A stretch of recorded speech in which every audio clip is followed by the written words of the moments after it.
Good morning, dear students. Welcome in my English class. Dear students, in previous class, I taught you chapter number 9, and the name of this chapter is The Talkative Turtle. And in today's class, we will complete all exercises of this chapter in book. Okay? इसका मतलब ये है कि बच्चों last class में हमने chapter number 9 की reading की थी और आज की क्लास में हम इसी चैप्टर की सारी एक्सरसाइजेस ओनली बुक में करेंगे। कॉपी में कोई वर्क नहीं करना है, ओनली बुक में एक्सरसाइजेस कंप्लीट करनी है। Okay, so our first exercise is exercise C. बच्चों आज हम एक्सरसाइज सी स्टार्ट करेंगे क्योंकि एक्सरसाइज ए क्वेश्चन आंसर थे और exercise B tick the correct answer जो ऑलरेडी हम लास्ट क्लास में कर चुके हैं। Okay, so exercise C, fill in the blanks. Number 1 is a turtle and a pair of swans lived in a beautiful dash surrounded by mountain. Turtle और कछुआ और हंस का जो जोड़ा था वो कहाँ रहते थे? एक सुंदर सी क्या थी जहाँ रहते थे, और वो जगह जो थी वो चारों तरफ से माउंटेन से घिरी हुई थी, पहाड़ियों से घिरी हुई थी। Answer is lake, LAKE, lake. Next second number, the dash especially love to talk and chatter and always had something to say. कौन था जिसको वो बोलना और गपशप करना बहुत पसंद था और हमेशा उसके पास कुछ न कुछ बातें करने के लिए होता था, कुछ कुछ बोलने के लिए कुछ न कुछ उसके पास मैटर होता ही था। Answer is turtle. Next number 3, they return to the turtle with the good dash. वे टर्टल के पास आए क्या लेकर? Good news. Number 4, they found a strong dash and each swan held one end of it in its beak. मतलब उन्होंने एक strong ढूंढी, क्या ढूंढी? Stick. Number 5, it was a beautiful lake large and blue with plenty of dash. Answer is water. जो उन्होंने ऐसी lake ढूंढी जो पानी से पूरी तरह भरी हुई थी। Next exercise is exercise D, who said the following. कुछ यहाँ सेंटेंसेस लिखे हैं, लेसन में वो स्टेटमेंट किसने कहे हैं वो हमें बताना है। Number 1 is what if it does not rain at all and the lake ड्राइज up completely. अगर बारिश बिल्कुल नहीं आई और पूरी तरह लेक सूख गई तो। ये बात किसने कही थी? मिसेस स्वान ने। Number 2, where would we live in that case. ऐसी स्थिति में हम कहाँ रहेंगे, ये किसने कहा था? ये भी मिसेस स्वान ने। Number 3, Indeed that is a cause of concern. वास्तव में यह चिंता का विषय है, किसने कहा था? मिस्टर स्वान ने। 4 number, why don't you two fly in search of a lake that still has plenty of water. क्यों ना तुम दोनों उड़कर जाओ और ढूंढो कोई अच्छी सी लेक सर्च करो जो पूरी तरह पानी से भरी हुई हो। ये बात किसने कही थी? टर्टल ने। Number 5, we have found a lovely lake which is full of water. हमने एक पूरी तरह से पानी से भरी हुई एक सुंदर सी झील ढूंढ ली है। ये बात किसने कही थी? स्वान्स ने। Number 6, of course I will be careful, I know when not to talk. Of course मैं केयरफुल रहूंगा कि मुझे उस समय नहीं बोलना है। किसने कहा था? टर्टल ने। एक्सरसाइज इस तरह से कंप्लीट होती है। Next exercise, exercise E, right true और false. Number 1, the turtle and the swans were good friend. Turtle और स्वान गुड फ्रेंड थे। Answer right. Number 2, the swans loved to talk and chatter. Swan जो थे उनको बोलने का, गपशप करने का शौक था। Wrong. Number 3 is 1 year the rains did not come. एक साल बारिश नहीं आई। Right. Next number 4 is the swans did not like the idea. Swan जो थे उनको आइडिया पसंद नहीं आया, wrong. Number 5 the turtle fell from the sky on to the rocks below. Turtle जो था वो नीचे की तरफ चट्टानों में जा गिरा, आंसर राइट। नेक्स्ट यहाँ पर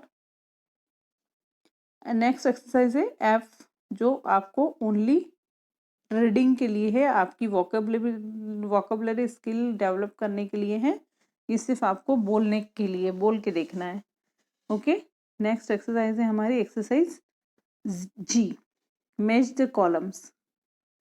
कॉलम्स है 2 कॉलम्स, इनमें से 1 में से सेकंड वाले से रिलेटेड वर्ड को मैच करना है। चाहे तो आप इसके आगे 1 2 3 जैसे मैंने लिख रखे हैं इस तरह से लिख सकते हैं, और उसके सामने भी उससे रिलेटेड नंबर लिख सकते हैं, और चाहे तो आप लाइन से इसको मैच कर सकते हैं। Number 1 world. वर्ल्ड मीन्स होता है दुनिया, संसार। यहाँ इससे रिलेटेड वर्ड है earth. Next 2 number very beautiful. Very beautiful से रिलेटेड वर्ड है प्रीटी। Next ship. शिप क्या करता है? सेल, तैरता है। Number 3 railway track. Railway track पे क्या चलता है? ट्रेन। Number 4 read. क्या रीड करते हैं आप? बुक। Number 5 notebook. नोटबुक को क्या करते हैं आप? उसमें राइटिंग करते हैं। नंबर 6 और स्वॉर्ड। स्वॉर्ड, स्वॉर्ड मीन्स होता है तलवार। तलवार से हम क्या करते हैं? फाइटिंग, लड़ाई करते हैं। नंबर 7 इधर। इस तरह से आप ये सारा वर्क कर लेंगे। नेक्स्ट एक्सरसाइज है ग्रामर स्किल है। इसमें एक्सरसाइज जो है वो नाउन से रिलेटेड है। नाउन बच्चों आप जानते ही हैं, नाउन किसे कहते हैं? The name of person, place, animal और थिंग्स आर कॉल्ड नाउन। और नाउन के जो काइंड्स ऑफ नाउन होते हैं वो 4 टाइप के होते हैं। First common noun. Common noun में जो जनरल थिंग्स होती है वो सारी कॉमन नाउन में आती है, जैसे man, girl, book. Okay. Proper noun, जो पर्टिकुलर कोई थिंग्स होती है, नेम ऑफ पर्टिकुलर थिंग्स, किसी चीज का पर्टिकुलर नाम होता है। जैसे अगर आपने बॉय बोला तो कॉमन नाउन है, लेकिन बॉय में किसी लड़के का नाम बोल दिया सुमित, तो वो हो जाएगा proper noun. Next countable nouns. Countable noun means things that can be counted. जो चीजें काउंट की जा सकती है वो काउंटेबल नाउन में आती है। Okay. Next uncountable noun. The things that can not be counted, they are uncountable noun. जो चीजें काउंट नहीं की जा सकती है वो अनकाउंटेबल नाउन में आती है, जैसे वाटर, ऑयल, सैंड। ओके। तो यहाँ हमें इनसे रिलेटेड एक एक्सरसाइज है जिसको कंप्लीट करना है। यहाँ एक पैराग्राफ दिया गया है, ये एक पैराग्राफ है, इसमें से हमें कुछ वर्ड करना है। Read the following passage, some nouns have been underline, write them down in the correct column.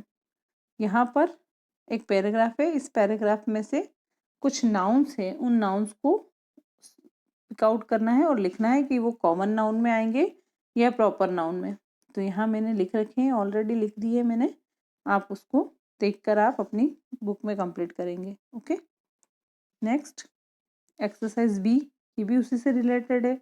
इसमें write C next to the countable noun and U next to the uncountable noun. जैसा मैंने अभी बताया, जो चीज़ें count की जा सकती है उसे काउंटेबल नाउन कहते हैं, उसके लिए हम लिखते हैं सी। और जिन चीज़ों को हम काउंट नहीं कर सकते उसको हम अनकाउंटेबल में लिखेंगे, उसके लिए लिखा जाता है यू, अनकाउंटेबल यू। ओके। यहाँ पर ये एक्सरसाइज भी मैंने कर रखी है, आप देखिएगा। जैसे ट्रुथ, ट्रुथ मीन्स होता है सच्चाई, वो दिखने की चीज़ नहीं होती, केवल फील करने की होती है, इसलिए हम उसको यहाँ अनकाउंटेबल लिखेंगे, क्योंकि उसको हम काउंट नहीं कर सकते। कप, कप को हम काउंट कर सकते हैं, इसलिए हमने यहाँ सी लिखा। डॉग, डॉग को भी काउंट कर सकते हैं, इसलिए हमने यहाँ सी लिखा।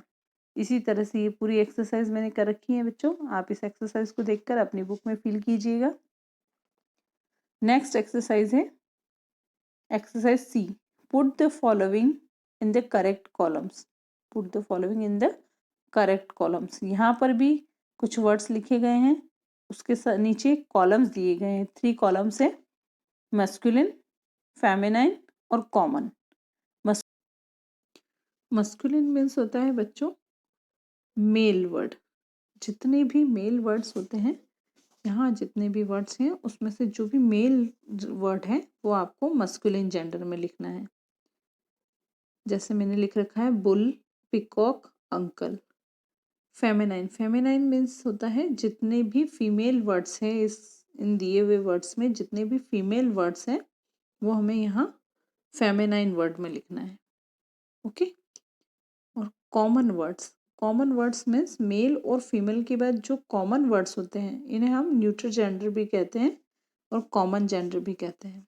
ओके। जैसे चेयर, बेड, ट्री, बुक, इस तरह के जो भी वर्ड्स होते हैं वो कॉमन जेंडर में आते हैं।